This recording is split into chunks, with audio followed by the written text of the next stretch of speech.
You don't get to be an operator all the time. That's going to be part of it, but you're also going to be VP of marketing, VP of HR, the chief operating officer. Like you're going to be all hats when you and your partner are going to share all responsibilities until you're up and running.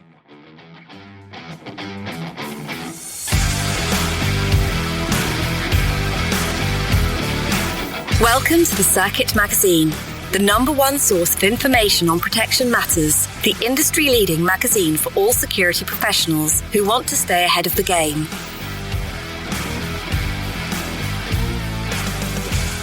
Branding and networking for EP operators and businesses. Today, for the second time on the Circuit Magazine podcast, we're excited to welcome back Craig McKim, co-founder of Maverick Protection and the #1 EP networker.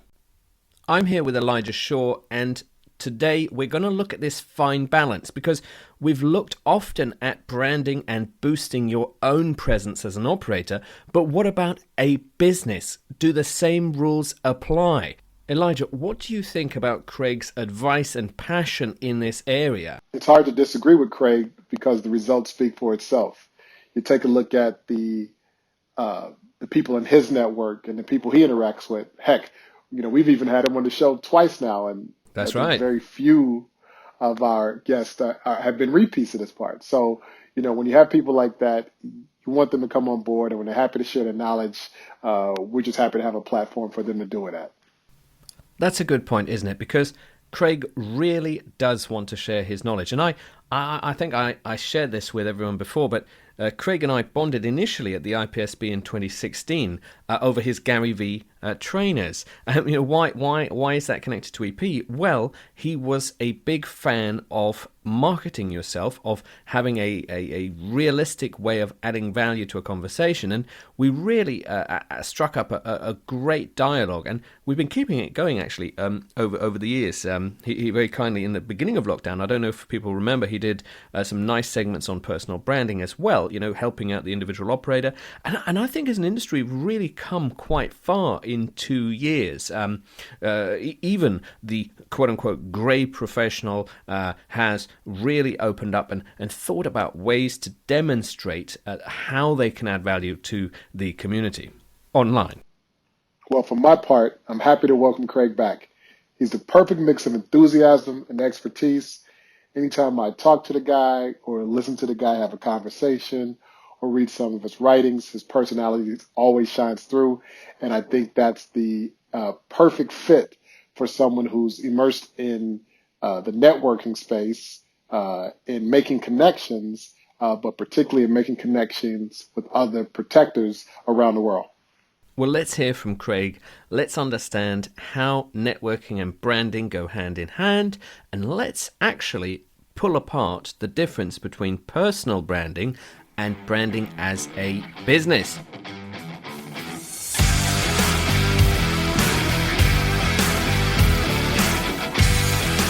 And now, let's meet one of the contributors to the Circuit Magazine.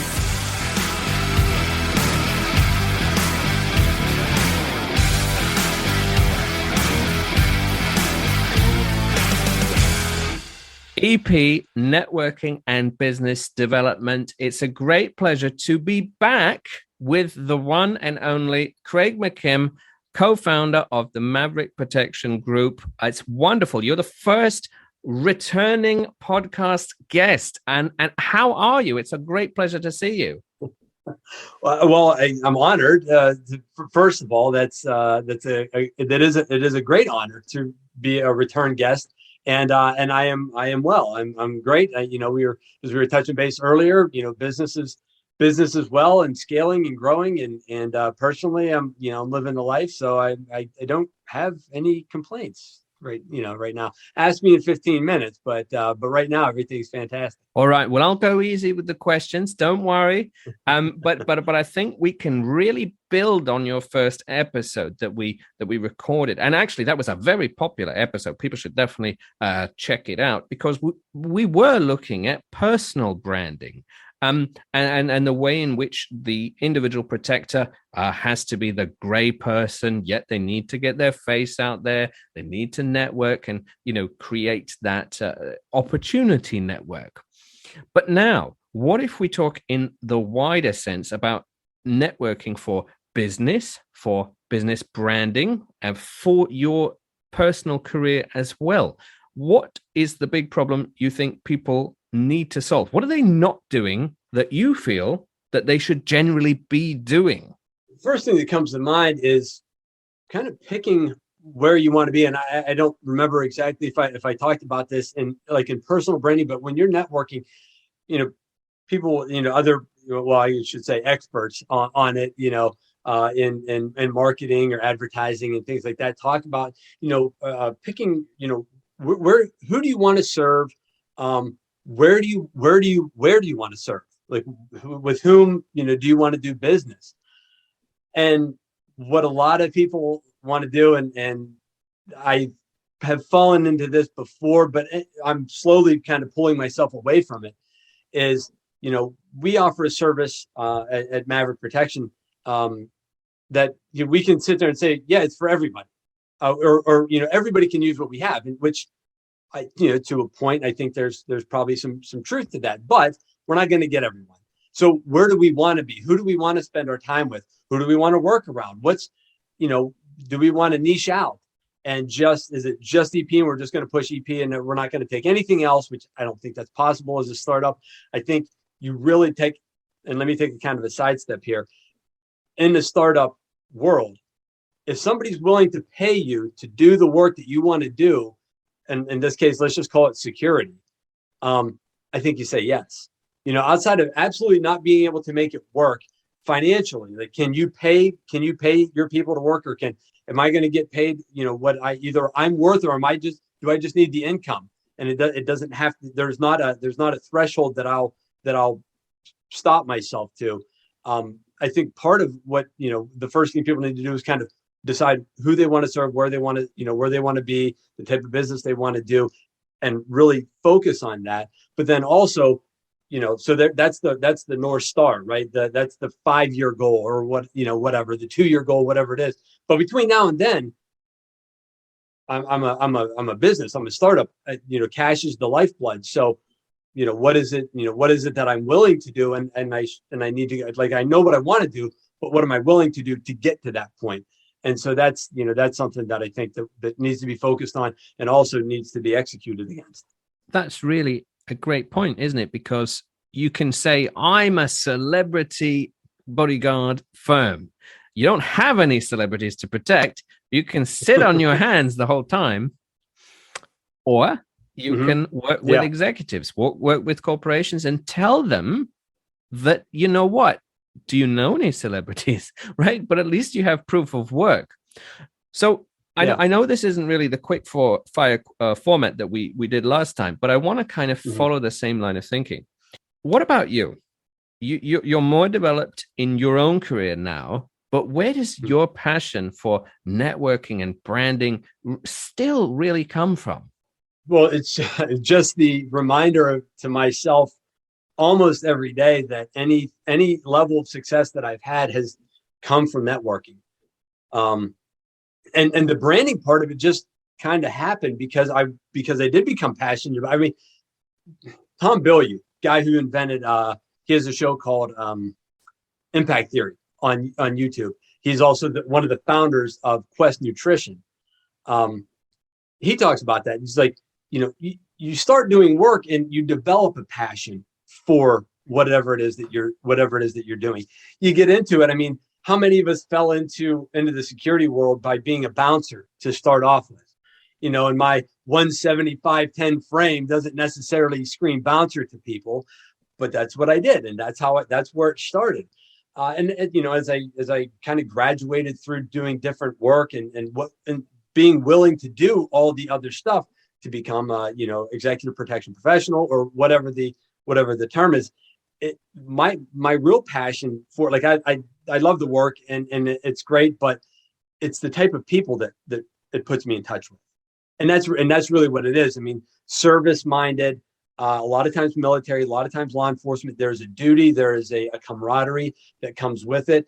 You get to meet some really interesting people because of what they've gone out and done. And I've been told, I don't know how much I buy it, but I've been told that I'm interesting, and I don't, You are. that could come and go. But the people that I get to meet, I think that's something too, is like finding what other people have done, what other people talk about, what other people's ideas are.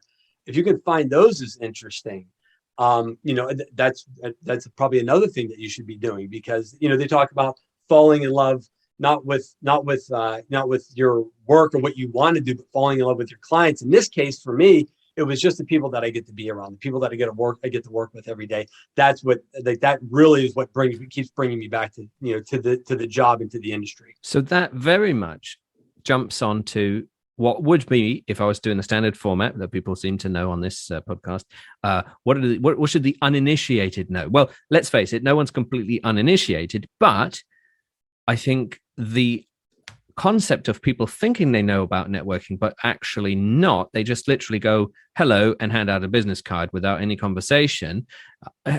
You've already mentioned getting to appreciate the other person and their career and how interesting they are, because, well, that's great for your own day-to-day sanity. You've just met some interesting people, and it's great for your business opportunity.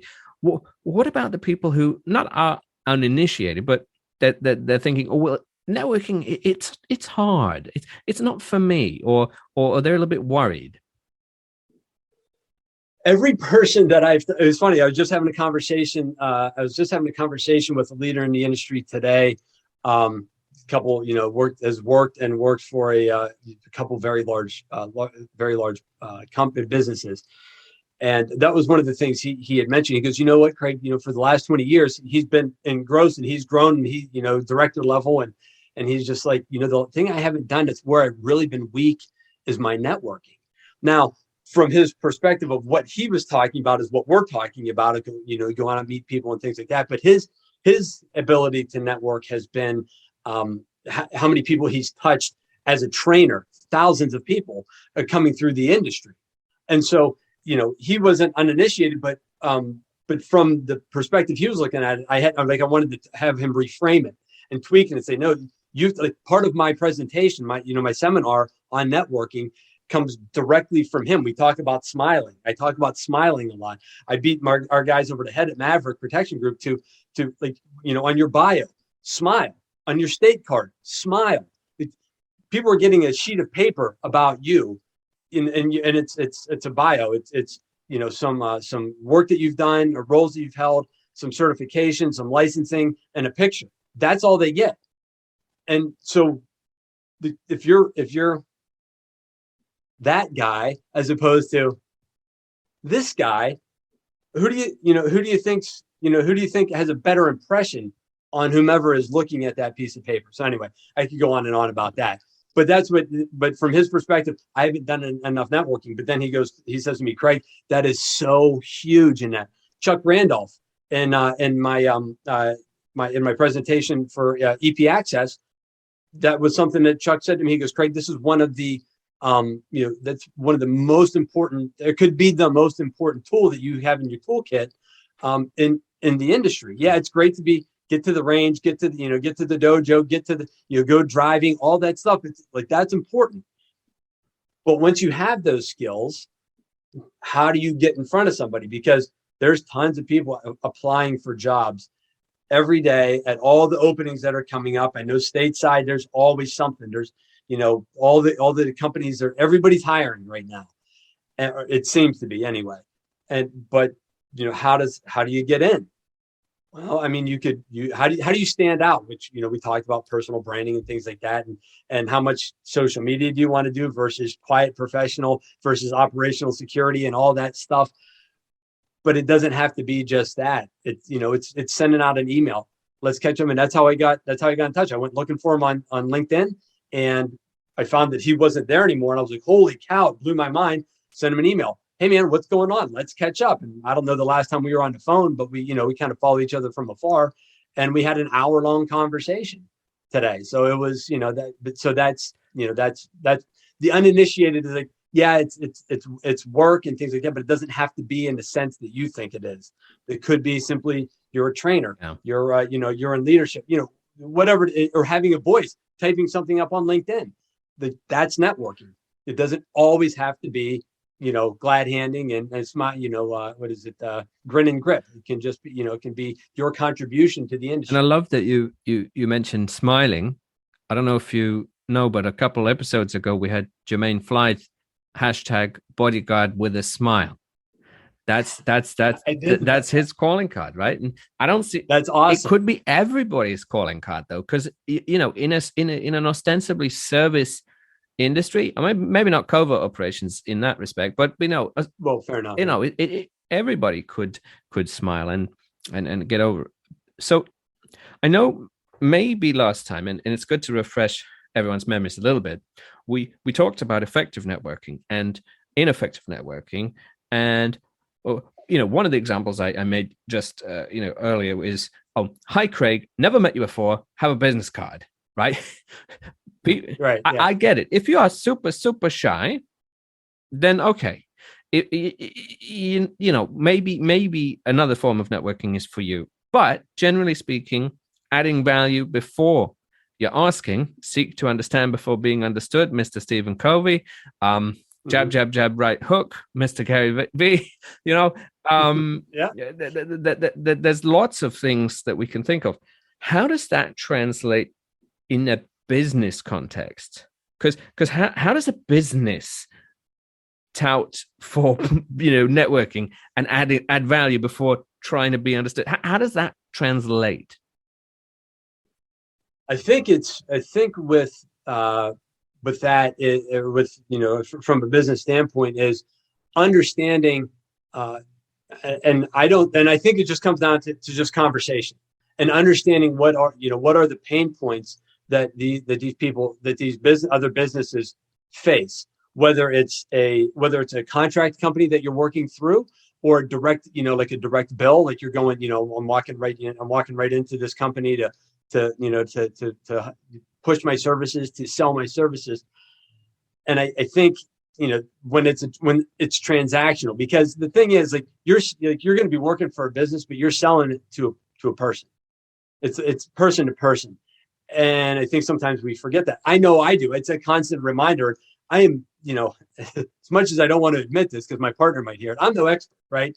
But I do know that it's person to person, and we're building, right? And we're figuring it out as we go. And thankful for me at Maverick, my partner Dave Schlechte, he's a seasoned and successful business person before this. So I'm learning a ton from him, but it comes down to that. I mean, like, we're all people, but it's no. Wow, no, that's good. But it's like that's what we are. You might be talking to a VP, you might be talking to a director, you might be talking to the CEO, but that's a person on the other end of that line. And how and are you able to connect with that? I just saw a video featuring Vanessa Van Edwards. She wrote a book called Captivate. It's all about human interaction and micro expressions and body language and stuff like that. And she says the two things is working a fine line and balancing it to perfection is competence and warmth. And I literally just, like, right before we got on here, I saw that post and I watched you being interviewed by Lewis Howes. And that was something that she talked about. Is like, some people come in and they're all competent. Here's what we're going to do. And here, and then some come in as so wildly likable, but they just kind of lose credibility because they're not quite sure what they're, and not that they're not sure what they're talking about, but it's just not something that they focus on. So, with that, and to kind of go back to the uninitiated, or networking is not for me because I'm shy or because I'm whatever, is preparation. And who do I want to talk to, and how do I want to talk to them, and having a little bit of a script, having some loaded questions, and a little bit of a story to tell yourself in preparation, not just winging it. It goes a long way, because then there's a whole different confidence that you walk into a room full of strangers with. Now it's like, I don't know anybody in here, but I know what I'm about, and I know what I'm going to say, and I know what I had to talk about. But then also there's the warmth of just letting somebody talk. and then going off the cuff a little bit and letting them see you stammer through. Like when we got started on this interview, I started just like now, started to stammer a little bit because I wasn't quite sure where I was going, but then you kind of get into the flow and now your brain's working that way. And now you're loaded for bear. Well, no, I didn't notice. And maybe that's another lesson. You might think that people are noticing X, Y, and Z, and they're not.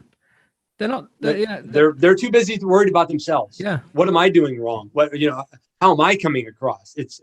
We're very self-aware when it comes to that kind of stuff.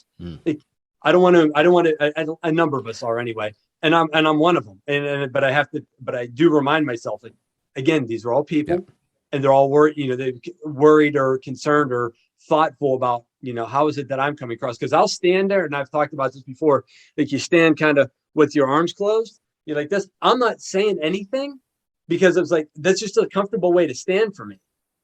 But what am I saying to the other person? I'm trying to keep away. Like, and I'll say to somebody, listen, I'm going to fold my arms because it's comfortable for me, but I'm not trying to shut you out, and I'll just have that conversation, and then I'll stand there comfortably, and I'm still taking in everything they want to say, and I want to connect with them, it's because if you're not some sort of James Bond-esque super malleable whatever, it's really difficult with some of those books. They go, put yourself in this position to have power over this, but then move your arm in that way. And it's like, come on, like so many rules, so many rules. And also like the lie detector people with the books going, okay, if the eye goes down, they're feeling something. If the eye goes up, they're imagining. I mean, it might be true, but I don't have time to become some sort of super sleuth.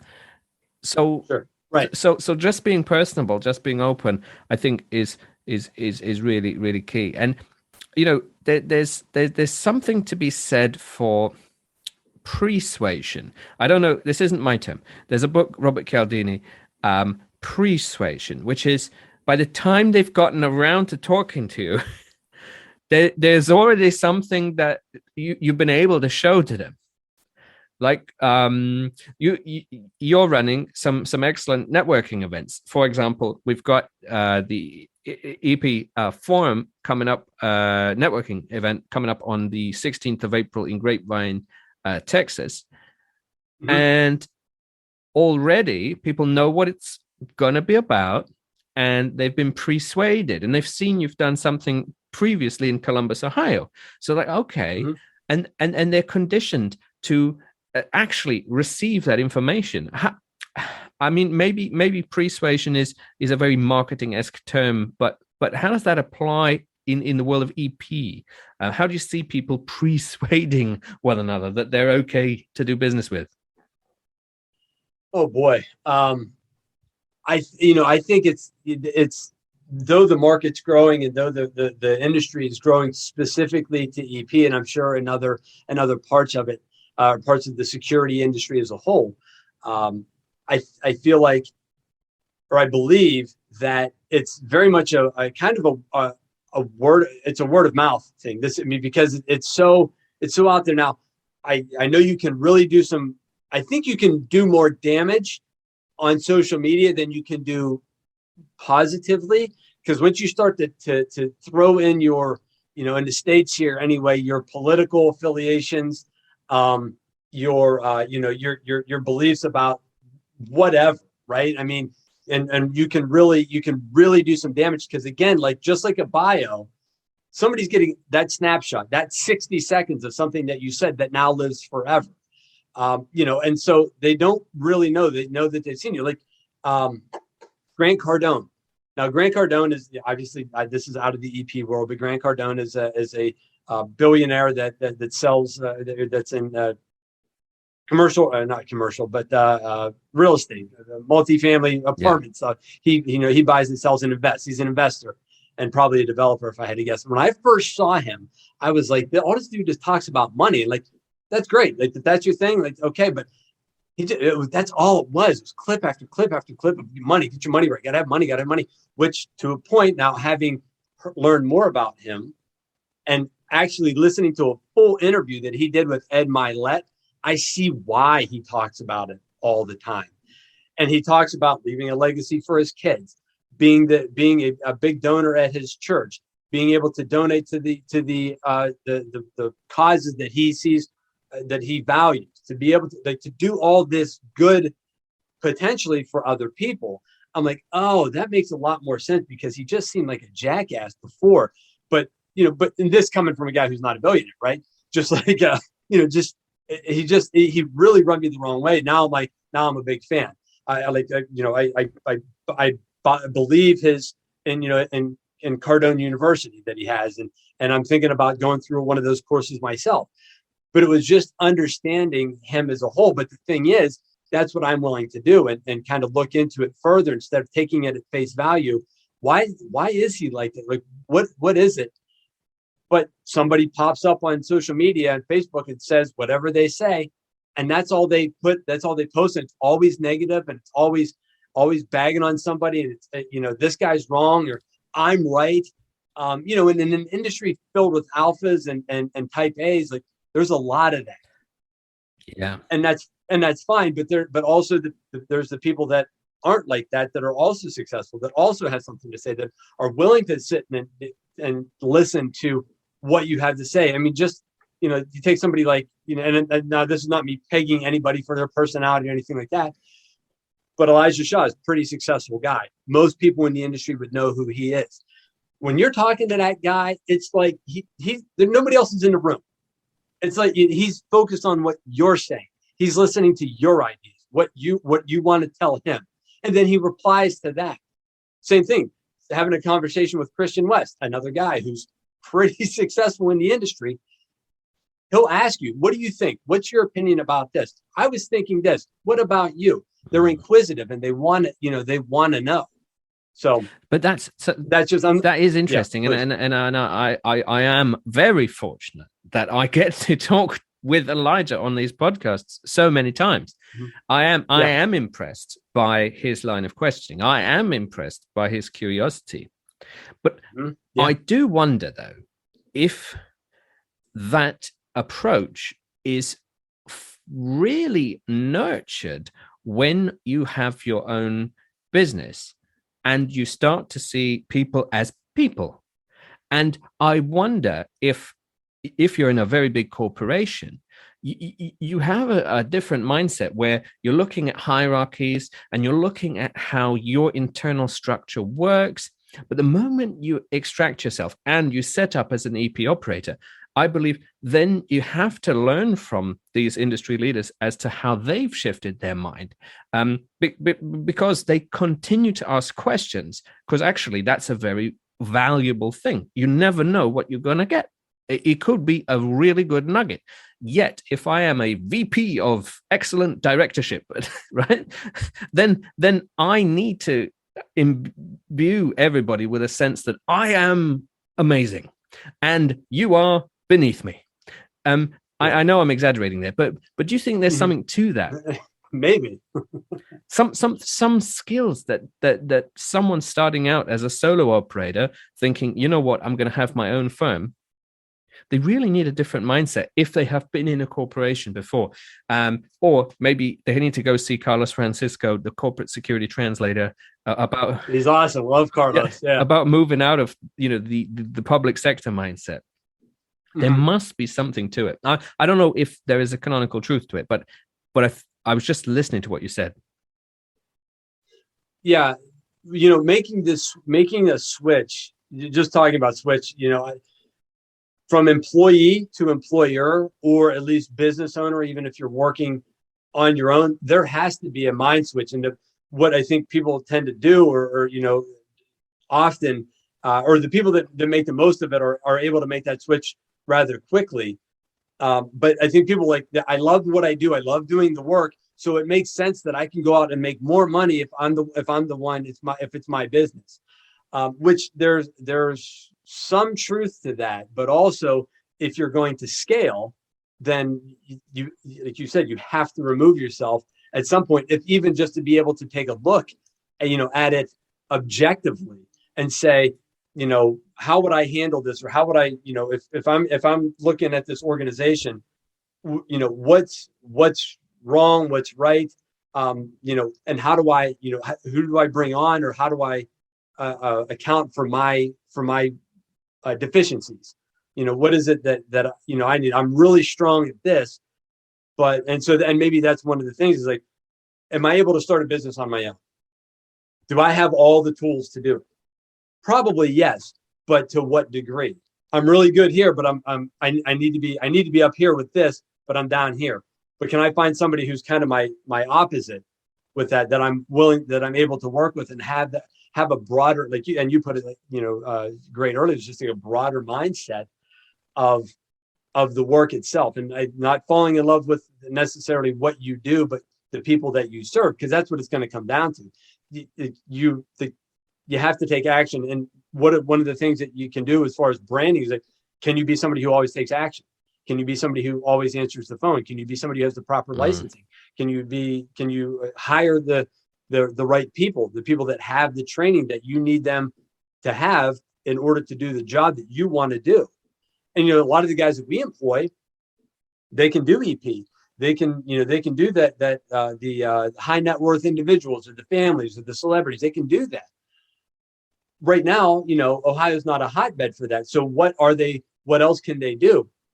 You take a lot of the same skills and move them over, but we're hiring we do hire the right people. But we're not always employing them in the way that they could be utilized as far as the EP world goes.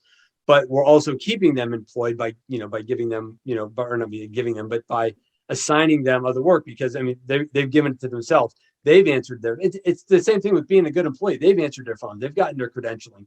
They continue to train. They go to the range.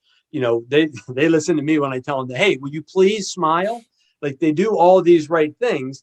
And so they continue to get the work. Now, it's not always the high speed, low drag stuff. It's enter control point at a location. It might be covert, where they're just sitting in a room, or in a venue, just listening or just watching.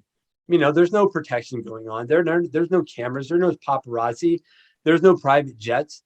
But also, and so individually and as a business, what are you willing to do to get the success that you want? As a business, are you willing to pay yourself last? Right? Because you got to take care of your people to make, to keep them employed, keep money coming into them, so that they will continue to help you grow. So we help them, they help us, and you stack on top of that. I love this. And it's clear that at least I'm on the right track when I notice that some of the things you're saying, I know some of the things you've been reading, right? I get a flavor that we are in the same boat. We are both curious. And that's why I love talking to you. And I really, right from the 2016 IPSB, when we kind of bonded over the fact that you were wearing Gary V trainers, Gary V shoes. Gary V shoes, it's fun. But I tell you what about helpful resources? Now, you mentioned a few coaches, and hey, I can't vouch for one coach over another coach, but there are some people who have written books. There's one very helpful book about selling to large corporations. I don't want to necessarily promote it, but people will find it. The Blue Ocean Strategy. There's all sorts of business books, but where should let's divide it: the solo operator and the not so solo business owner in EP. Where should they go for resources? So I'll give you a Gary V line. I want you to write this down. GOOGL. So, obviously I say that kind of in fun, but there's a ton of, it's like, what do you want to know? Right. From my perspective, what do I need to work on? It could be getting in the door to some place. So, there's a sales book, Grant Cardone has a university on it. There's a guy who I don't know anything about, but he seems to know what he's talking about, named Daniel Pink. He's into sales.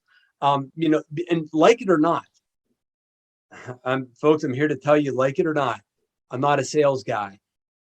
If you're an entrepreneur, you're a sales guy. If you want to start your own business, you're a sales guy. That's how it works. Or you partner. with one, because one is going to have to do it. You don't get to be an operator all the time. That's going to be part of it, but you're also going to be VP of marketing, VP of HR, VP of, heck, the chief operating officer. Like, you're going to be all hats when you and your partner are going to share all responsibilities until you're up and running.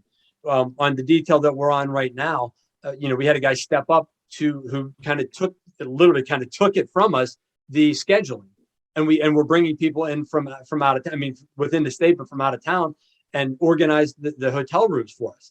Like, holy cow, that was wildly helpful. So we got lucky in somebody that wanted to do that and wanted to help out. But as far as all the decisions goes, like, I'm the marketing guy and the networking guy. Dave's operations. He's also CEO, but I'm president. It's like, you're doing all these things. If you're going to be an entrepreneur, if you're going to build a business, you're going to have to sell. So, if you're an operator, if you've been an operator, if you've been a worker, and now you want to do this, where do you need help? Well, you probably need help networking. So anything by Ivan Meisner will do. He's the founder of BNI, or Business Networking International. If you don't know who he is, look him up. He's like the guy, right? That he's been a big inspiration to me.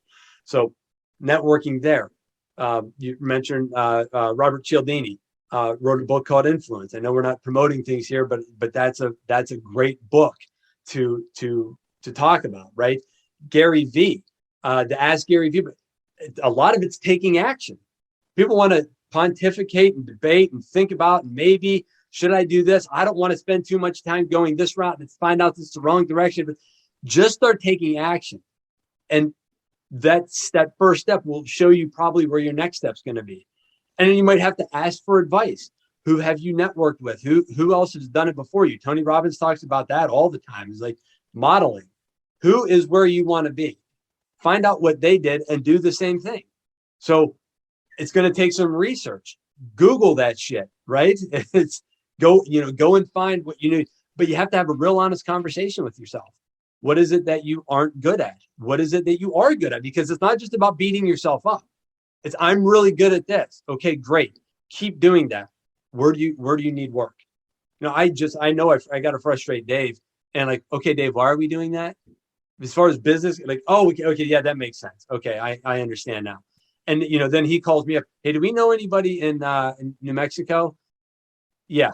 And so my strength to the company is my network, and who do I know, and where do I know them from, and how well do I know them, and have I been in touch with them recently, and are they going to take my calls? So part of my contribution is having a broad network and staying in touch. Which these last 6 months, if we stood this, as we're standing this company up, it's tough, but I still try to do it, because again, that's where part of my value comes from. And then the other half of it is being able to have an open conversation with my partner about difficult things, hiring, firing, payment structure, what details to take, what ones not to take, and why. And, and we have to get on each other sometimes, but that's also another thing. Can you find somebody who is in that same mindset with you? Like, maybe he doesn't listen to Gary Vee, but he's also been a guy who's owned a number of businesses and done well. And so now I'll defer to him, because he does have that. And it's, it's a fine, I want to say it's a fine line, but if you're willing to be open-minded to it, you have a growth mindset, it's going to be a lot easier. Yeah. So on that note, what are we going to do on the 16th of April in Grapevine, Texas? So from 7 p.m. to 9 p.m. Central Time in Texas, we are doing a networking event at Boomer Jack's in Grapevine, Texas. It's kind of a sports bar. It's a great location, kind of north central. You got Dallas. I mean, if you're doing it this way, whatever. It's in between Dallas and Fort Worth, which are, everybody talks about DFW, but in the north part of that. So it's kind of right in between. I'm going to tell you right now, and this is a number that I don't believe for an event that doesn't have anything else going on around it, right? There's no, like the event we did in Orlando when GSX was there, or anything happening with the CPC or anything like that. We have over 100 people registered for this networking event in Dallas or in Grapevine. So that's a monster number. And I'm like, I still have, like, every time I get a big number jump, I'm like, hey, here we go. Hey, here we go. Hey, here we go. So, yeah, it's great. It's exciting. We've been pushing it out. Christian's been pushing it out. Our sponsors have been pushing it out. And that's LaSource and Associates. So Joe, Tempest, they're a part of it. Pinnacle with Greg Lazaroff, who's out of Texas. RMS, myself. I know I'm forgetting somebody. EP Access, Maverick Protection Group, and there's one more, and I'm blanking, and I'm sorry. I should have had this written down, but it's all great, and I'll tag them on there. But but we're really really excited about it. It's going to be a great time. Craig, it's been a pleasure having you on for the second time.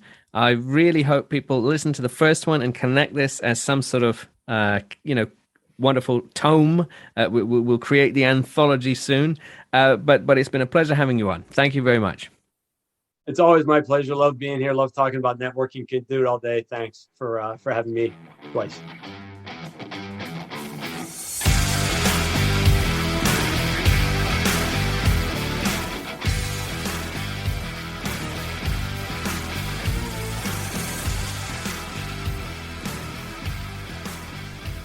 The one and only Mr. Networking in EP himself, Craig McKim. What a pleasure to have him on it again. I'm back with Elijah Shaw, and you know what? Networking, selling yourself, selling your business, I feel it's become much more mainstream, dare I say, in the industry over the last 2 years. People have realized that selling yourself is not a bad thing at all. I know there are cultural differences and different geographic considerations, but it was great to have him on again. And I love his initiatives that he's constantly doing, and of course these events that he's putting on, which is always exciting. What did you think of today's session? Well, for my part, I'm happy to welcome Craig back. He's the perfect mix of enthusiasm and expertise. Anytime I talk to the guy or listen to the guy have a conversation or read some of his writings, his personality always shines through.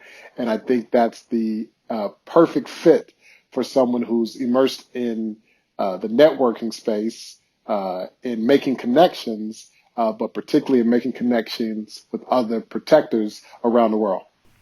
And it was great. He even mentioned you, Elijah, as someone that has remained hungry, remained inquisitive.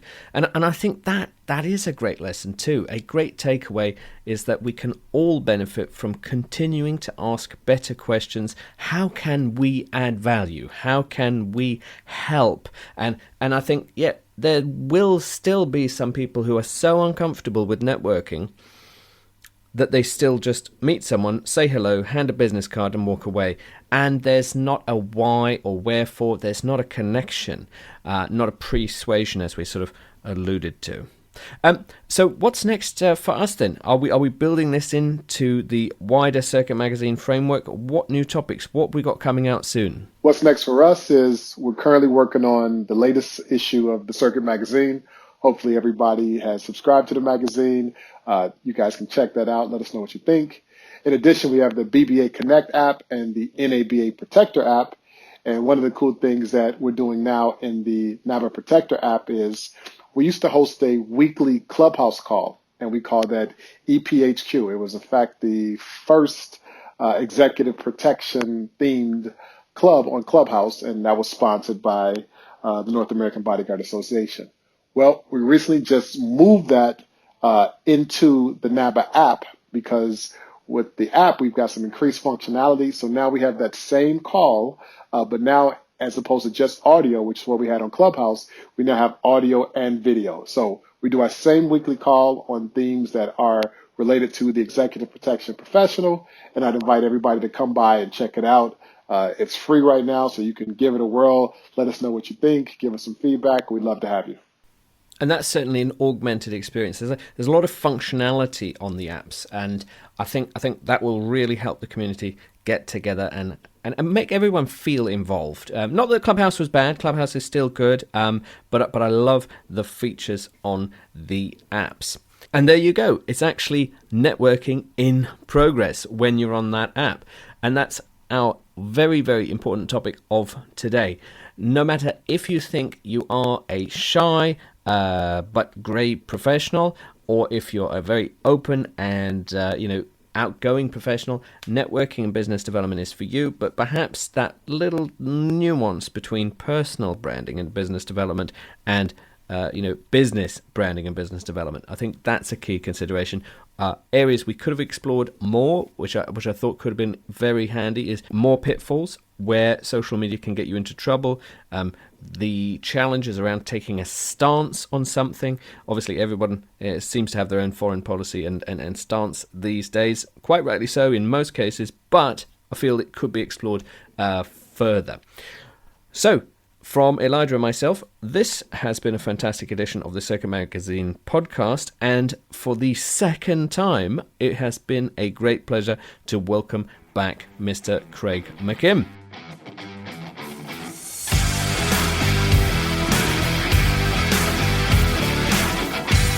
You have been listening to the Circuit Magazine podcast. Be sure to subscribe and be sure to not miss an episode.